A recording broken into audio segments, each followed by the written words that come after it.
Okay, Mamtesh ma'am ने कहा है 2 मिनट्स के लिए रुकिए, मे बी वो किसी बहुत इम्पोर्टेंट काम में है या उनके कोई गेस्ट आने वाले हैं, और तब तक हम बात ही करते रहेंगे। जितने भी लोग यहाँ हैं तो बस इतना ज़रूर कीजिएगा कि अगर आप नए हैं, और अभी तक तो मैं देख रही हूँ हमारे अपने ही साथी हैं, तो एक चीज़ ये कि अगर बीच में हमें चैट बॉक्स में एक्टिव होना है तो हम ज़रूर उसमें एक्टिव होंगे, उसमें पार्टिसिपेट करेंगे। और अगर कुछ लोग नए आए हैं, किसी ने उनको इनवाइट किया है, तो आप अपने लोगों को देखते रहिए कि वो आए हैं, और अगर आप खुद नए हैं तो जिसने भी आपको इनवाइट किया है उसको आप स्क्रीनशॉट लेकर शेयर कर दीजिए। तो जैसा मैंने कहा, आज हम अपनी कम्युनिटी में आए हुए नए लोग जो हमारे साथ में हैं, प्लीज़ जो भी को होस्ट हैं उनको, जो नए लोग आ रहे हैं और उनकी वॉइस आ रही है तो माइक को म्यूट कर दीजिए, जिससे डिस्टरबेंस ना हो और हम फ्लो में ये 1 घंटे को अपना बहुत प्रोडक्टिव घंटा बना सकते हैं। अपने साथ में मिलकर यहाँ जितने भी लोग हैं यहीं पे फोकस बनाने के लिए क्या ज़रूरी है, बीच बीच में आपका चैट बॉक्स में आना बहुत ज़रूरी है मेरे अकॉर्डिंग, है ना। तो हमने कहा कि हम अपनी कम्युनिटी के कुछ लोगों के बारे में यहाँ जानेंगे। ये बहुत बहुत ही अच्छा रहेगा जब लास्ट में हम सुन रहे होंगे कि वो कहाँ कहाँ से आए और अपनी लाइफ को उन्होंने कैसे कैसे ट्रांसफॉर्म किया। ठीक, तो सबसे पहले बात करेंगे हमारे जो लोग हैं, जो मेरे ऑर्गेनाइजेशन के एसोसिएट्स हैं, वो इस इंडस्ट्री में चाहे 2 साल से है, चाहे 2 महीने से है, चाहे 5 साल से है, 5 महीने से है। दुनिया की हर इंडस्ट्री, हर बिजनेस, हर काम एक ऐसा होता है जहाँ भी, जैसे कि मैं अपना एग्जाम्पल ले लूँ, कोई डॉक्टर कहीं पे प्रैक्टिस करने लगेगा तो वो बिल्कुल नहीं चाहेगा कि उसके आसपास उससे अच्छा या उस जैसा कोई डॉक्टर आके प्रैक्टिस करने लगे। कोई अच्छी ट्यूटर होगी तो वो अपने एरिया में बिल्कुल नहीं चाहेगी कि ऐसी कोई ट्यूटर आकर मुझसे ज़्यादा अच्छा ट्यूशन देने लगे और मुझसे ज़्यादा अर्निंग करने लगे। लेकिन एक इंडस्ट्री ऐसी है, एक काम ऐसा है जहाँ पर आप अपने ही जैसे लोगों को अपने बिजनेस में लाना चाहते हो और उस बिजनेस में लाकर उन्हें अपने से ज़्यादा सक्सेसफुल बनाना चाहते हो। तो उस इंडस्ट्री में अगर पार्ट हो आप उस इंडस्ट्री का, तो आप ज़रूर से इतने सारे दिनों में कहीं ना कहीं गए होंगे, फील्ड में गए होंगे, लोगों के पास गए होंगे, तो क्या क्या चैलेंजेस आए, क्या ऐसा अलग सा सुनने मिला जो ऐसा लगता हो वो किसी को नहीं सुनने मिला होगा, क्या ऐसी मुश्किल आई जो आपको लगता होगा ऐसी मुश्किल तो किसी के सामने आई ही नहीं होगी। तो मैं आपका एक्टिवनेस देखना चाहती हूँ चैट बॉक्स में। जल्दी से लिख दीजिए कि आपके सामने सबसे बड़ी मुश्किल आई, आपके सामने सबसे बड़ा चैलेंज आया। Be active. लीडर्स, असल लीडर वो होते हैं जो एक्शन लेते हैं। मैं देखना चाहूँगी कि किसके सामने क्या चैलेंजेस आ रहे हैं। किसी के सामने फैमिली का चैलेंज हो सकता है, किसी के सामने किसी का बहुत ख़राब सेंटेंस हो सकता है जो उसके कानों में लगता हो, कुछ भी ऐसा कोई भी चैलेंज फास्ट मैं देखना चाहूँगी चैट बॉक्स में। जल्दी से आपके सामने सबसे बड़ा चैलेंज क्या आया।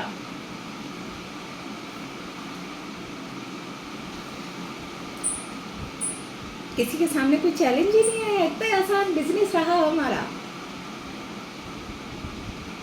कोई एक तो लिखे। अच्छा, इतना तो लिख सकते हैं कि यहाँ जब कोई बिजनेस करता है चैलेंजेस लोगों ने मना किया, गुड। चैलेंजेस आते हैं सबके सामने, हाँ या ना, है ना, गुड। डीमोटिवेट करने की कोशिश की गई, हाँ आते हैं, गुड, यस आते हैं। और प्रीति मैम ने कहा, नाजिया मैम ने कहा, फैमिली चैलेंजेस, विषम जुड़ने के नाम से लोग मना कर देते हैं। यस जी मैम, आते हैं चैलेंजेस, यस, सबका कहना यस है ना। तो ठीक है, आपको ऐसा लगा कि बहुत बड़ी जो ज़रूर से सबके सामने कुछ ना कुछ ऐसा चैलेंज आया होगा, ऐसी मुश्किल आई होगी कि आप हारने जैसे हो गए होंगे।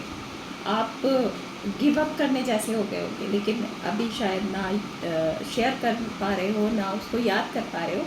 तो आज हम स्टार्ट ही करेंगे एक ऐसी स्टोरी से जो शायद हमारे चैलेंजेस उनके सामने कुछ नहीं थे।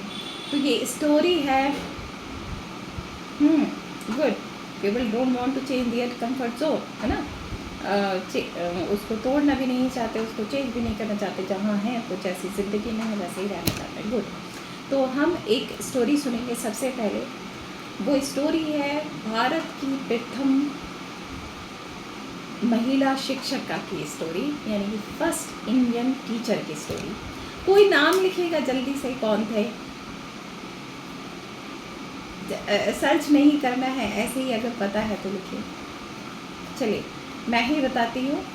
वो थी सावित्री बाई फुले, है ना, और उनके साथ में थी फातिमा शेख। ये दो टीचर थी, जो सावित्री बाई फुले और फातिमा शेख। तो हम इनकी स्टोरी सुनेंगे। 1831 में उनका मतलब जन्म हुआ, सावित्री बाई फुले जी का। और जब वो 9 साल की थी उनकी शादी हो गई। 1831, आप सोच सकते हैं आपकी दादी के दादी का ज़माना, है ना, इतना पुराना ज़माना। उस टाइम में वो पैदा हुई, 9 साल की उनकी शादी हुई, उतनी एज में शादी होती थी। और क्योंकि उनकी शादी ज्योतिबा फुले से हुई थी, तो वो उस ज़माने में एक वो इंग्लिश मीडियम स्कूल में पढ़ के आए थे। अंग्रेज़ों का ज़माना था वो, तो वो वहाँ पढ़ रहे थे उन्होंने, और समाज सेवक थे उस एज में। और वो उन्होंने अपनी वाइफ को पढ़ाना शुरू किया, अपने घर में वो उनको पढ़ाते थे। और किसी तरह मतलब वो चैलेंजेस आने शुरू हो गए जब वो उस ज़माने के अकॉर्डिंग बिल्कुल अलग कुछ कर रहे थे, तो उनकी लाइफ में चैलेंजेस आने शुरू हो गए। उनको उनकी फैमिली से निकाल दिया गया। जब फैमिली से निकाल दिया गया तो वो अपने फ्रेंड उस्मान शेख साहब के पास पहुँचे। वहाँ सावित्री बाई फुले को उनकी दोस्त फातिमा शेख मिली, और दोनों ने मिलकर टीचर बनने की ट्रेनिंग स्टार्ट की। और 1848 में वो टीचर बन चुके थे दोनों। और उन्होंने फिर क्या स्टार्ट किया, बहुत सारे उन्होंने मतलब जो कुरीतियाँ थी उस वक्त, हमने हिस्ट्री में सबने पढ़ा है, तो उन पे सब पे काम किया है। लेकिन उन्होंने सबसे बड़ा काम किया फीमेल चाइल्ड को स्टडी दिलवाने का काम, यानी कि बच्चियों को शिक्षा के लिए प्रेरित करना। उन्होंने बहुत सारे स्कूल भी स्टार्ट किए। तो उनकी जो ये जर्नी थी उसका हम थोड़ा बहुत सुनेंगे कि कैसे उनकी जर्नी रही, है ना। आपको कैसा लगता है? आपकी दादी की तो कुछ किस्से कहानियाँ सुने होंगे ना दादी से। तो दादी की भी दादी और दादी का जो ज़माना था, उसमें क्या लगता है कि उस टाइम पे जब एक मिनट वेट,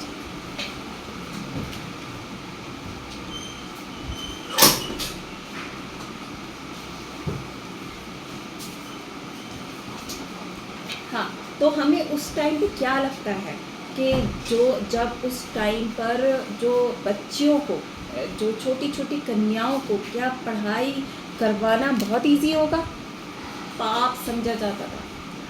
अपने घर के ही बड़े बच्चियों को छुपा देते थे और उनको बहुत बुरा भला कहते थे जब वो उनको पढ़ने के लिए जाने को क्या। जब फातिमा शेख थी, उनको अलग अपनी कम्युनिटी में चैलेंजेस आ रहे थे। जब वो कहने जाती थी तो वो कहते थे कि हाँ, हम पढ़ते हैं ना, कुरान की जो इबादत है वो करते हैं, मतलब उसकी स्टडी करते हैं। ये तो अंग्रेज़ों की पढ़ाई है। इतना चैलेंज आ रहा था उनके सामने, लोग मानने को तैयार नहीं थे कि ये पढ़ाई पढ़नी चाहिए। उनको था कि अंग्रेज़ हम पर जुल्म कर रहे हैं और हम उन्हीं की पढ़ाई पढ़ें। तो वो किसी तरह मना रहे थे। पहले 4 स्टूडेंट आए, फिर वो और बढ़ाए गए। किसी भी तरह उन्होंने बच्चियों को स्टडी देने का काम शुरू किया। तो वो जब जा रही होती थी तो रास्ते में उनको बहुत कुछ सुनने मिलता था। लोग कहते थे ये तो पापी हैं और ये इतना गंदा काम करने जा रही है, लड़कियों को पढ़ाने की बात करती है, उनको बागी बनाते हैं, और इस तरह से उनको सुनने मिलता था। बट वो चुपचाप अपने वहाँ जाती थी, शिक्षा दे के आ जाती थी। घर से निकल चुके थे, किसी भी तरह सब कुछ कर रहे थे, एक दिन जब वो जा रही थी तो उनके ऊपर कीचड़, गोबर फेंका गया। आप सोचिए वो कितने पैशन में होंगी, उनको कितना अच्छा फील होता होगा कि वो क्या काम कर रही हैं। वो बच्चों के फ्यूचर के ऊपर काम कर रही हैं, ज़िंदगी को सुधारने के ऊपर काम कर रही हैं। और उनके साथ हुआ क्या, वो रोते हुए वापस आ गई। ज्योतिबा फुले जी ने उनको देखा और उनको ज़्यादा नहीं समझाया। वो घंटों तक अपने आप को उससे साफ करती रही और वो डर गई। इसी इंसिडेंट से वो बहुत ज़्यादा डर गई। ज्योतिबा फुले जी ने कहा कि तुम डर जाओगे, या तो तुम डर मान लो या तुम करते रहो तो कुछ दिन बाद वो डर मान लेंगे। ये तुम्हें डिसाइड करना है कि तुम्हें डरना है या कुछ दिन बाद उन लोगों को डरा देना है जो तुम्हें डरा है। तो वो क्या करती थी, डेली उन पर गोबर और कीचड़ फेंका जाता था। वो अपने साथ एक साड़ी दूसरी ले जाती थी, स्कूल में जाके वो दूसरी साड़ी पहनती थी और वापस आ जाती थी। बहुत दिनों तक उन्होंने ये झेला। अब हमें सोचना है, क्या ऐसे चैलेंजेस हमारे सामने आ रहे हैं? 175 साल के बाद हम उस टाइम में हैं। आज के ज़माने में जब हमारी फैमिली से कोई बच्ची मेडिकल को क्वालिफाई करती है, बहुत रेस्पेक्ट मिलती है। कोई एमएनसी में उसका सिलेक्शन होता है, बहुत रेस्पेक्ट मिलती है। लेकिन इस इंडस्ट्री में आकर काम करने के लिए कोई रेस्पेक्ट नहीं मिलती। जितने भी लोग यहाँ बैठे हुए हैं, क्या ये एक सेकंड के लिए भी आपको लगा कि ये एक ऐसा काम है जो फीमेल को नहीं करना चाहिए, जो किसी को भी नहीं करना चाहिए? क्या एक सेकंड के लिए भी ऐसा लगा? फिर से मैं आपका यहाँ पे एक्शन देखूँगी कि प्लीज़ आ जाइए, लिखिए। क्या एक सेकंड के लिए भी कभी आपको ऐसा लगा कि ये फीमेल को या किसी को ये काम नहीं करना चाहिए? या आपके आसपास जितनी भी फीमेल हैं उनको इस काम में उनको नहीं लेकर आना चाहिए आपको यहाँ पर? क्या आपको कभी भी ऐसा लगा? वही टाइम है, वही चीज़ हमें लोगों को दिखानी है। कोई कुछ भी सोच रहा हो कि ये काम कैसा है, कैसा नहीं है, आपको करते रहना है। तो हम अब उस स्टोरी से निकल के आते हैं हमारे टाइम में। हमें लग रहा है हम यहाँ पैसा कमाने आए हैं। कितने लोगों को लगता है हम ये काम पैसा कमाने के लिए करने आए हैं? जल्दी से लिख दीजिए।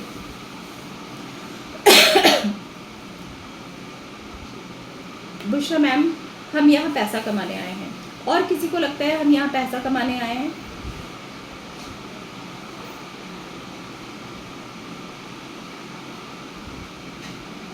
Very good. और किसी को लगता है हम यहाँ पैसा कमाने आए हैं? Very good, good good good good. तो बुशरा मैम ने लिखा है पैसा कमाने आए हैं विद रेस्पेक्ट। मैं उसी बात पे आने वाली थी। विद रेस्पेक्ट अर्निंग मनी, तो ये जिम्मेदारी किसकी होगी? हम यहाँ बहुत बड़ी रेस्पॉन्सिबिलिटी लेकर आए हैं। अगर आपको रेस्पेक्ट चाहिए, अगर आपको मनी चाहिए, तो आपको रेस्पॉन्सिबिलिटी लेनी होगी। हम पैसा कमाने से पहले कुछ रेस्पॉन्सिबिलिटीज़ को कमाने आए हैं, उनको पूरा करने आए हैं। क्या है रेस्पॉन्सिबिलिटी? सबसे बड़ी रेस्पॉन्सिबिलिटी आपकी है कि आपको यहाँ बने रहना है। अगर आपने एक बार डिसीज़न ले लिया, मेरे अपलाइन की एक एक सेंटेंस मेरे कान में आ जाता है, बात आ जाती है। वो कहते थे जब ओखली में सर दे ही लिया है तो अब डरना क्या। तो जब आप इस इंडस्ट्री में आ ही गए हो तो अब तो मतलब ये सबसे बड़ी रेस्पॉन्सिबिलिटी है कि यहाँ बने रहना है। एक रेस्पॉन्सिबिलिटी क्या है? बहुत सारे लोगों से जब आपने जाकर इस बिज़नेस के बारे में बात की तो वो आपसे ऐसे बोले कि ये काम चलता नहीं है, ये काम होता नहीं है। क्यों कहा उन्होंने ऐसा? क्योंकि उनसे नहीं हुआ, उनकी हिम्मत नहीं हुई, उनको लगा कि उनसे नहीं हो पाएगा, इसलिए उन्होंने आपसे कहा कि ये काम चलता नहीं है। तो एक बहुत बड़ी रेस्पॉन्सिबिलिटी है उनको ये बार बार जताने की, दिखाने की कि आप तो कर पा रहे हो, काम हो रहा है, ये काम होता है। ये रेस्पॉन्सिबिलिटी आपके ऊपर है।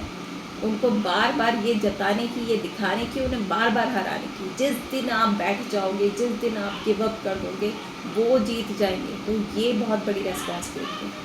एक और रेस्पॉन्सिबिलिटी है, बहुत सारे फीमेल्स ही मैं कहूँगी वो देख रहे हैं आपको। जैसे अभी बात आई थी कि कंफर्ट जोन से नहीं निकल पाते हैं, उन लोग आपको इंस्पायर करते हैं, देखते हैं, उनका भी मन करता है कुछ अच्छा करने का। उनके जो कंफर्ट जोन है, उनके जो बैरियर हैं, उनमें हिम्मत नहीं है उसको तोड़ कर आने की। वो चाहते हैं करना, लेकिन वो कर नहीं पाते हैं। तो आपकी रेस्पॉन्सिबिलिटी है कि उनको ये हिम्मत दिलवाओ, एक दिन करते जाओ करते जाओ करते जाओ, और उनमें हिम्मत आ जाए कि वो भी कर सकते हैं। ये रेस्पॉन्सिबिलिटी है। तो अभी बात हो रही थी, हम यहाँ पैसा कमाने आए हैं। पैसा कमाने से पहले, अर्निंग से पहले हमें बहुत कुछ कमाना होगा। क्या क्या है वो जितने भी नए लोग हैं, और मुझे ऐसा लगता है कि हमारे अपने ही लोग ज़्यादा हैं यहाँ पर, तो पैसा कमाने से पहले क्या क्या कमाना है। इस इंडस्ट्री में आपको सबसे पहले अपनी हेल्थ कमानी होगी। एक रेस्पॉन्सिबिलिटी है कि आप अपनी हेल्थ पर काम करोगे। आपका जो बिज़नेस है उसे आपको रिप्रेजेंट करना है। कैसे करना है? आपको अपने आप को रिप्रेजेंट करकर, आप जब अपने जैसे लोगों को यहाँ इंस्पायर करना चाह रहे हो, तो आपको ऐसा बनना पड़ेगा कि आपको देखकर वो आएंगे। तो सबसे पहले हेल्थ को फिट करके, अपने घर से बीमारियों को भगाकर, अपनी आगे बात करेंगे कि नॉलेज हमारी सबसे बड़ी रेस्पॉन्सिबिलिटी है, नॉलेज को गेन करना। तो सबसे पहले हेल्दी बनकर, अपनी हेल्थ को इम्प्रूव करके, अपने आप को सुधार के, आगे बढ़ के, ये सबसे पहले करना है। पैसा कमाने से पहले ये कमाना होगा। चलिए मैं अपनी ही बात करती हूँ। आप जो लोग आए हो सारे, वो अलग अलग विज़न लेकर आए हो। मैं अपनी बात करती हूँ, मैं क्यों आई। मेरा बैच है 99 बैच, यानी कि 26 साल हो चुके मुझे मेडिकल फील्ड में। तो प्रैक्टिस करते करते करते 2015 के आसपास का वो टाइम था जब मैं मतलब कुछ दिन बाद बहुत फ्रस्ट्रेट हो जाती थी। मुझे ऐसा लगता था कि क्या मैं अपनी पूरी लाइफ को इसी तरह जीऊँगी।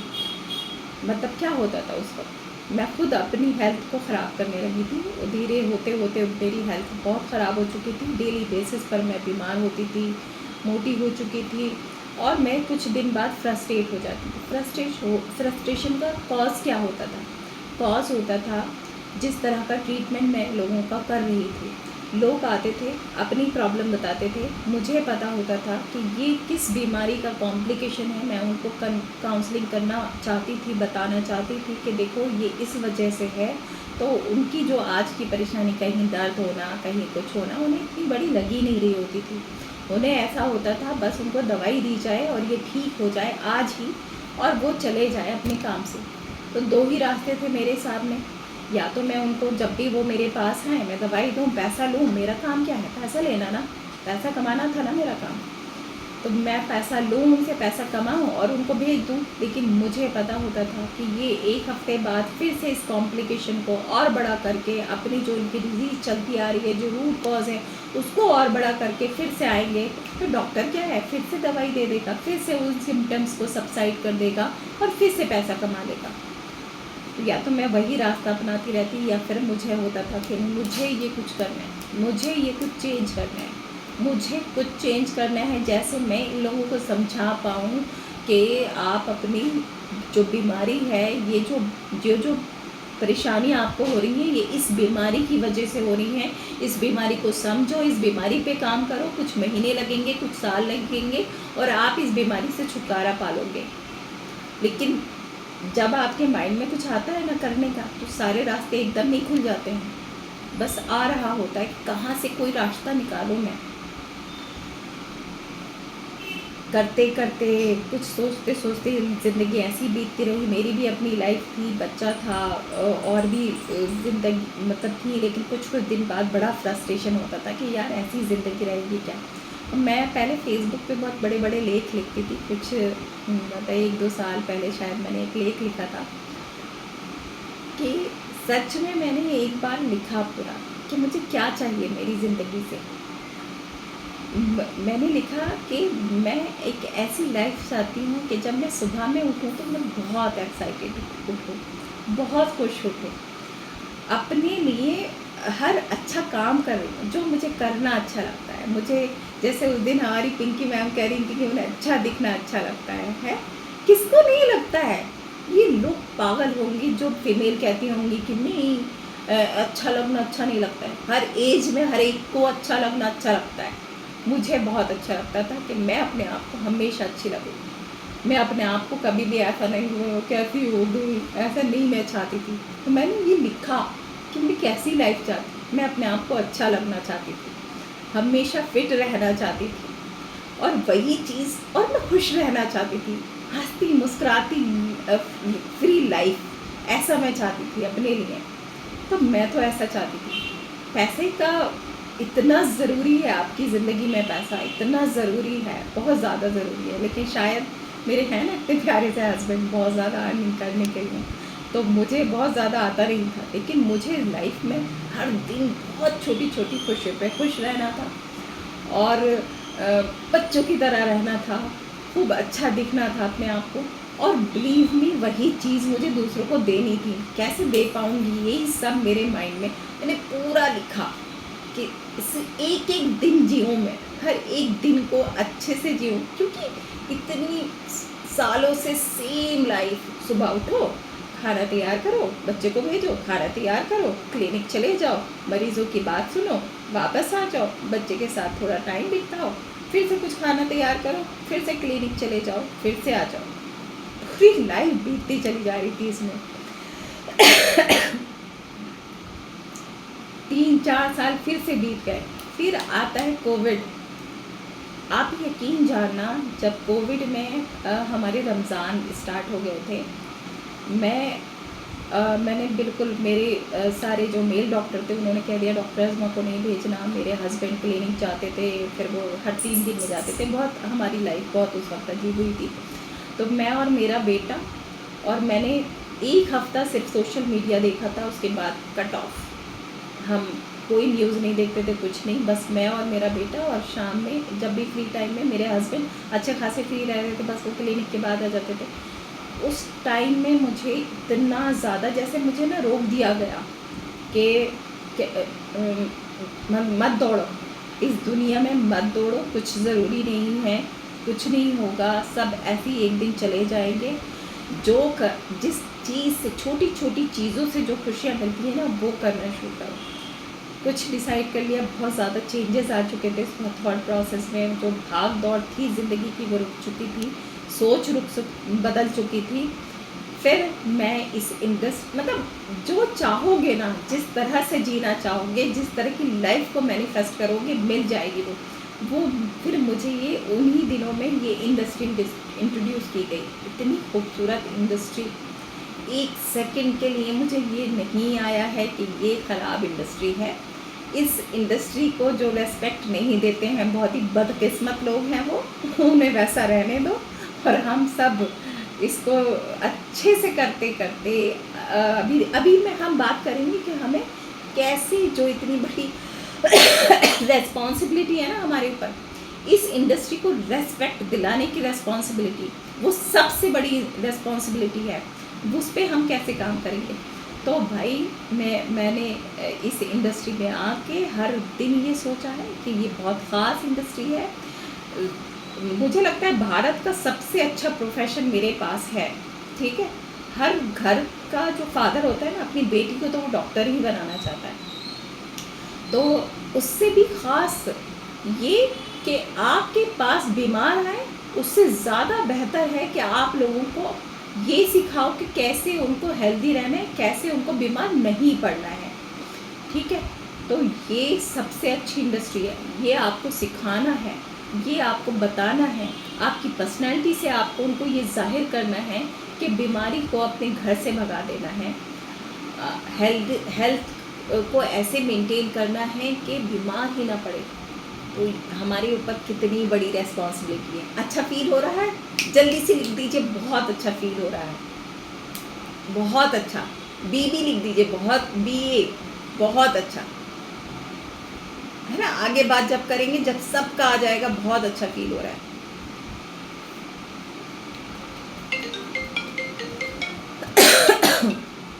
पेशेंट कॉलिंग,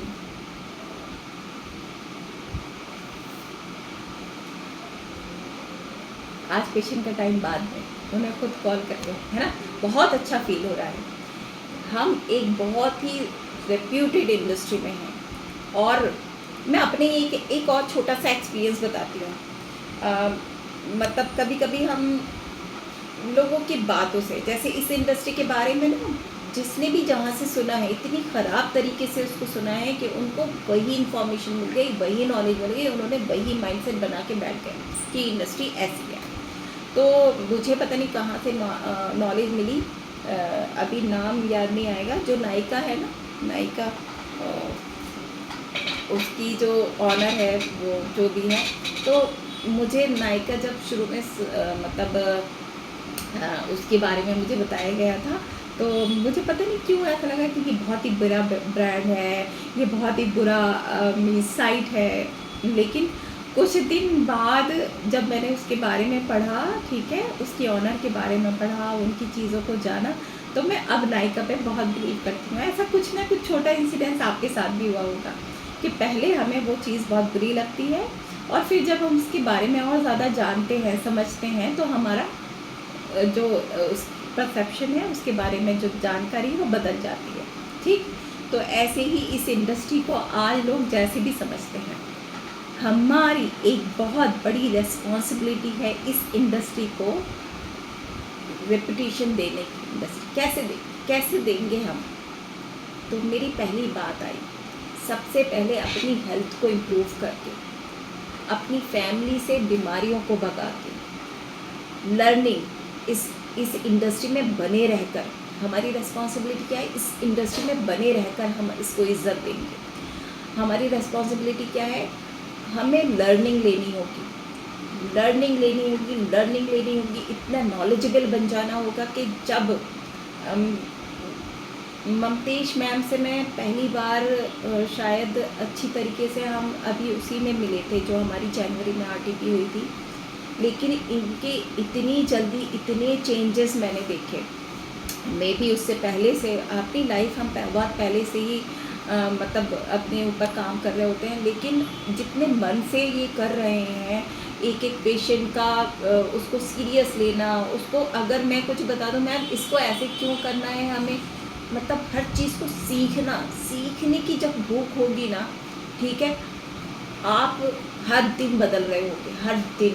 तो सीखना, लर्निंग हमारा सबसे बड़ी रेस्पॉन्सिबिलिटी है। अगर इस इंडस्ट्री में आ गए हो, सीखो, जितना सीखना है ना उतना सीखो, अपने आप को, अपनी नॉलेज को ट्रांसफॉर्म कर लो। हम सीखेंगे, हमें नॉलेज मिलती जाएगी, हम प्रैक्टिस करते जाएंगे, कंसिस्टेंसी, प्रैक्टिस, हमारी स्किल बिल्ड होने लगेगी।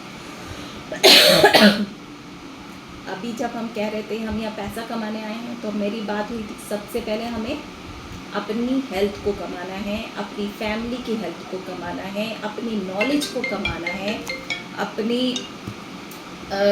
जब हमारी नॉलेज बढ़ती जाएगी ना, पता है क्या होगा, आप मैसेज अभी शायद शेयर नहीं कर पाओ, लेकिन आप खुद सोचो, जब कुछ ऐसे आपके फ्रेंड्स होंगे, कुछ आपके ऐसे फैमिलीज मेंबर होंगे जो दूर के रिलेटिव्स होंगे, जब उनसे आप बात करते थे, जो भी जैसी भी बात होती थी, आज जब आप उनसे बात करते होंगे, कभी एक्सपीरियंस आपने ज़रूर किया होगा, वो अपनी किसी डिजीज़ के बारे में बताएंगे, वो अपने किसी सिम्टम के बारे में बताएंगे, तो आप कहोगे अच्छा ऐसा होता है क्या, तो तुम्हें ना ये वाला टेस्ट कराना चाहिए। अगर वो कभी उन्होंने रिपोर्ट कराई होगी, तो आपने उनसे कहा होगा कि देखो इस रिपोर्ट में ना ये आया है, अगर आपको ये प्रॉब्लम है तो आपको ये लाइफस्टाइल चेंजेस करने होंगे। अगर आप फ़ोन पर भी बात कर रहे होंगे ना, उनका टोन चेंज हो जाता हो, और अगर आप सामने इस तरह की बात कर रहे होंगे ना, उनका फेस एक्सप्रेशन देखना, उनका फेस एक्सप्रेशन ऐसे होते होंगे कि यार तुम तो बहुत बदल गए हो, तुम तो अब बहुत अच्छी तरह बात करने लगे हो, तुम्हें तो अब बहुत कुछ पता है। वो जो कॉन्फिडेंस आता है ना, वो जो सेटिस्फैक्शन आता है ना, वो आपकी इमोशनल हेल्थ इतनी इंक्रीज़ हो रही होती है ना। तो इस इंडस्ट्री में आके आप फिज़िकली हेल्दी होने लगते हो, आप इमोशनली हेल्दी होने लगते हो। जो जो कॉन्फिडेंस आपको आता है ना लोगों से बात करके, जब वो आपको सुनते हैं, जब वो आपको उनके फेस पे ट्रस्ट आ रहा होता है कि हाँ ये जो बता रहे हैं मुझे वैसा ही करना है, तो ये जो सेटिस्फेक्शन होता है, ये होता है आपका इमोशनल हेल्थ। आप पैसे से पहले इमोशनली बहुत हेल्दी होने लगते हो। और सबसे पहले मेंटल हेल्थ तो आती ही गई थी। यहाँ जितना भी सीखेंगे, जितनी भी ट्रेनिंग्स लेंगे, जितनी भी चीज़ें सीखेंगे, आप बदल रहे हो। पहले आपके घर में जंक फूड भर भर के आते थे, अभी आपको जब से पता चला होगा ना दुनिया का सबसे बेकार फूड ना कोल्ड ड्रिंक है। आपने एक बार पी लिया होगा, 2 बार पी लिया होगा, 3 बार पी लिया होगा, लेकिन फिर आपकी हिम्मत नहीं बनेगी कि आप उसको दोबारा पियो। आपकी मेंटल हेल्थ चेंज होती जा रही है। तो हम यहाँ पर अपने आप को बदलने आए हैं। पैसा ज़रूर आता है, पैसा आता है जब आप पैसे के लायक बन जाते हो। हम एक प्रोसेस में आए हैं, हम यहाँ पैसे के लायक बनने आए हैं।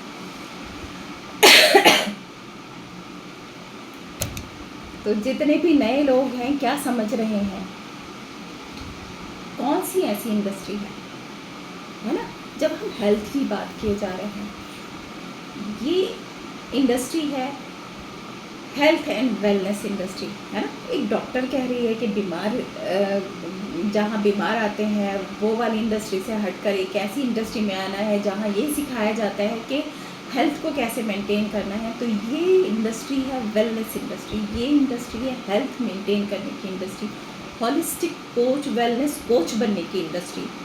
हमारी कम्युनिटी में आपको बनना है हॉलिस्टिक वेलनेस कोच।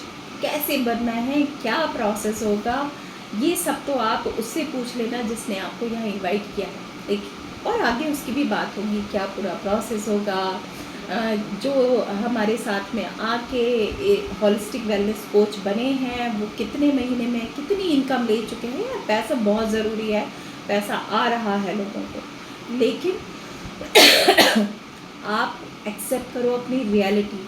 जितने आप लायक हो, जितना आप डिज़र्व करते हो, जितने आपको पैसा अर्न करने की आपकी काबिलियत है, आप में पोटेंशियल है, उतने ही पैसा हम चीज़ों को चेंज कर सकते हैं, हम स्किल को बिल्ड कर सकते हैं। लर्निंग लेंगे, नॉलेज लेंगे, कंसिस्टेंट रहेंगे, प्रैक्टिस करते रहेंगे, स्किल को बिल्ड करते रहेंगे, एक्सपर्टीज़ उसमें मास्टरी हासिल करते रहेंगे, उसके एक्सपर्ट बन जाएंगे। कैसा पैसा नहीं आएगा, भर भर के आएगा, हर किसी को आएगा, ठीक है, लेकिन उसके लायक बनना होगा। क्या जितना देखो आ तो सबको रहा है, इतना तो हम सबको पता है, किसी को इतना आ रहा है, किसी को इतना आ रहा है। क्या उतना ही चाहिए, है ना, उतना नहीं चाहिए ना, उससे कई गुना ज़्यादा चाहिए, तो कई गुना ज़्यादा एक्सपर्ट बनना पड़ेगा। तो हमारी बात चल रही थी कि हमारी बहुत बड़ी बड़ी रेस्पॉन्सिबिलिटीज़ हैं। एक यही रेस्पॉन्सिबिलिटी है कि हमारी इंडस्ट्री को हमें रेपुटेशन दिलानी है, और वो हमें हमारे जो हमारा प्रोफेशन है उसका ब्रांड एम्बेसडर बन के उसको रेपुटेशन दिलानी होगी। तो मैं तो बहुत प्राउड फील करती हूँ कसम से। जितनी बार भी मुझे मेरी रॉन्ग एज से बताया जाता है ना कि इतनी होगी आपकी उम्र, बहुत मज़ा आता है, बहुत ही ज़्यादा मज़ा आता है, बहुत सुनने में मज़ा आता है, ठीक है। तो दिल करता है किसी एक को भी कभी ना बताऊं कि मेरी एज क्या है, और मैं तो मैनिफेस्ट करती भी हूँ, और मेरी एक ख्वाहिश भी है कि मैं रिवर्स करूँ। ऐसे बहुत सारे लोग हैं।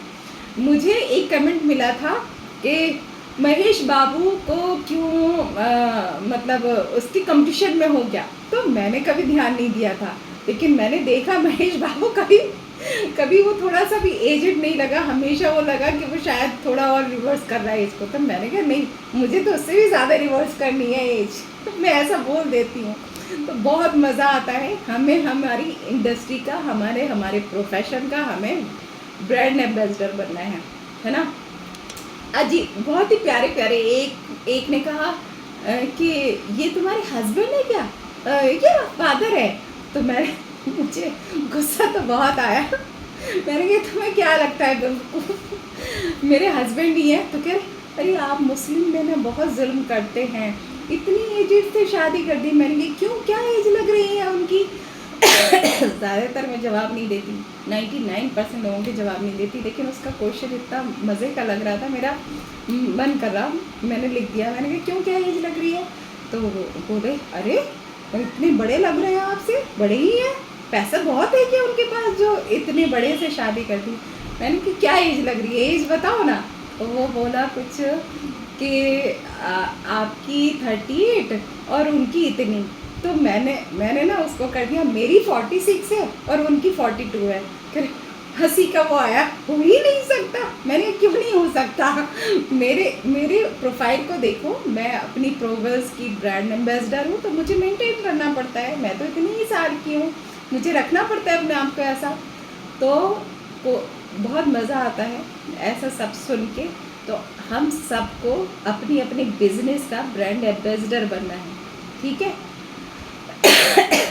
बहुत ब्यूटीफुल बनना है, बहुत यंग दिखना है, बहुत हेल्दी दिखना है, खुश भी रहो, सेटिस्फाइड भी मत रहो। जैसे हो ना उससे और रिवर्स, उससे और बेटर, और बेटर। कम से हमें कम अच्छा नहीं लगता है, ठीक है? कम से हमारा पेट नहीं भरता है।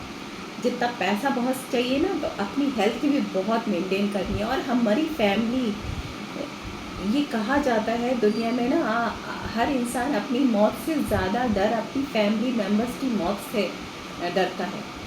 तो ये बहुत सख्त सेंटेंस है, लेकिन अगर आप अपनी फैमिली में से बीमारी भगाने लगेंगे, यकीन मानिए इससे बड़ी कीमत आपको कोई नहीं दे सकता। इतना बड़ा काम कर रहे होंगे ना आप अपनी आने वाली ज़िंदगी से, जो आपका सबसे बड़ा दुख हो सकता है कि आपकी फैमिली में कोई बीमार हो, अगर आप उसको ठीक कर रहे हो तो ये सबसे बड़ा काम है। तो भाई, जैसे कि अभी 40 मिनट्स हो चुके हैं, मेरे साथ बहुत अच्छे अच्छे लोग हैं।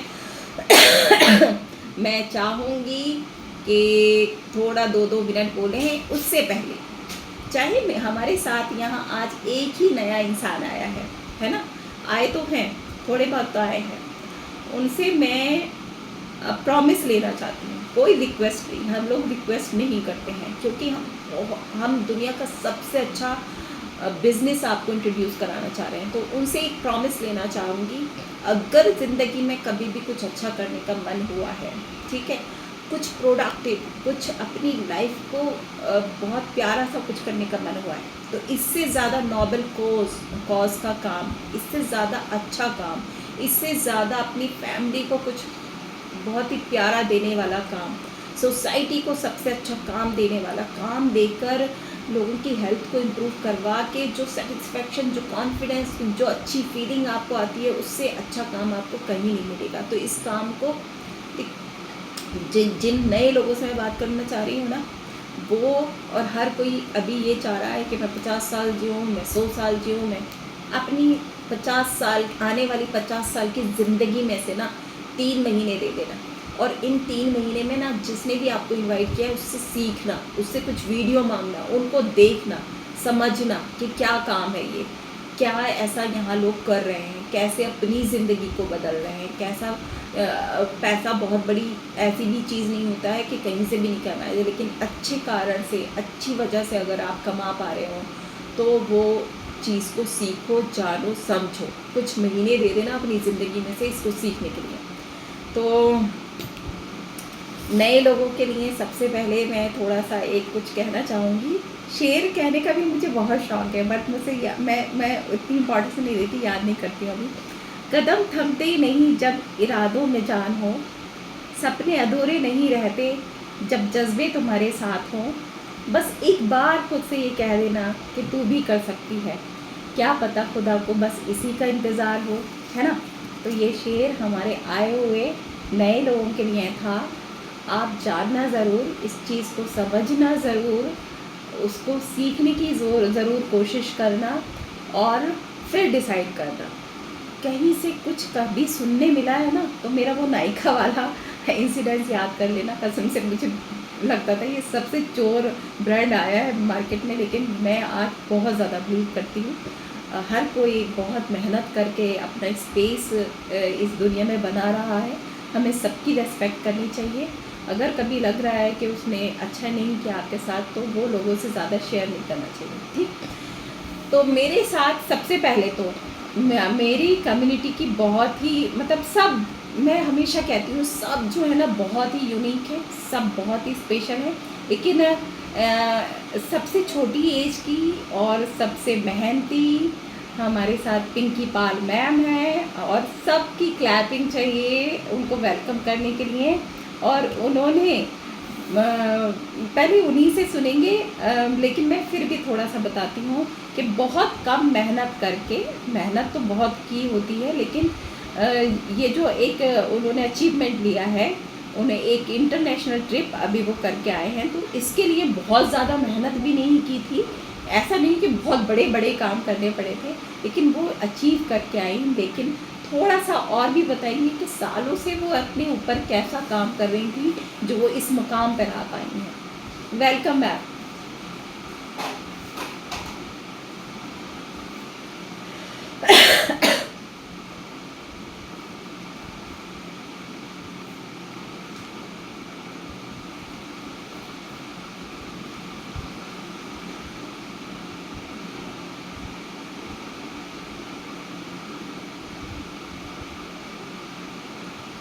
का ख्याल रखना, फिर उसके बाद जाके फील्ड में वर्क करना।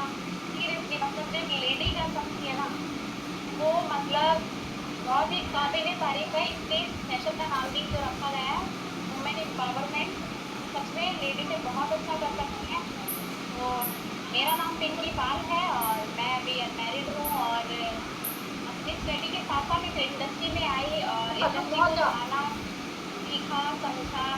ठीक है, और जैसे मैंने बताया कि एक इंटरनेशनल टूर लिया है।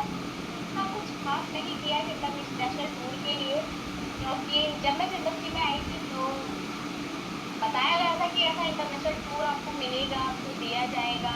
ठीक है, और ऐसा ऐसा होगा आपके साथ। तो उस टाइम तो जो ख्वाब लगता था, जैसे आप मैम बता रही है चीज़ों को ना, बता रही है ना कि ऐसा ऐसा ऐसा ये होगा, ऐसे करना होगा। ठीक है, तो उस टाइम तो ऐसा लगता था जैसे ठीक है, हाँ जब होगा तब देखेंगे। बट आपको सच बताऊं, जब से मैं आई हूँ टूर से, आप मेरे स्किन का ग्लो देख सकते हैं। ठीक है, लोग तारीफें कर रहे हैं। ठीक है, लोग कह रहे हैं कि आप गॉर्जियस लग रहे हो, आप आ जाके पूरा बदल गए। ठीक है, डेली 8-10 लोगों के कॉल आ रहे हैं। ठीक है, कहाँ गए थे आप, आपकी ड्रेस बहुत अच्छी लग रही है। अच्छा, लड़कियों को, लेडीज़ को ये सब पसंद है ना, जिनके हेयर अच्छे लगे ना, उसकी स्किन अच्छी लगे, उनके ड्रेस को कोई कॉम्प्लीमेंट दे। ठीक है, ये सब चीज़ें पसंद है ना लेडी को। हर लेडी का सपना होता है उन्हें परी बोला जाए, उन्हें गॉर्जियस बोला जाए। ठीक है, उन्हें बार्बी डॉल बोला जाए, बोला अच्छा लगता है ना ये चीज़ें सुनना। हाँ। है ना, एक इमोशन जुड़े होते हैं ऐसी चीजें। तो ये चीजें जब से मैं थाईलैंड से आई ना, मेरे साथ डेली हो रही है। आज भी 4-5 कप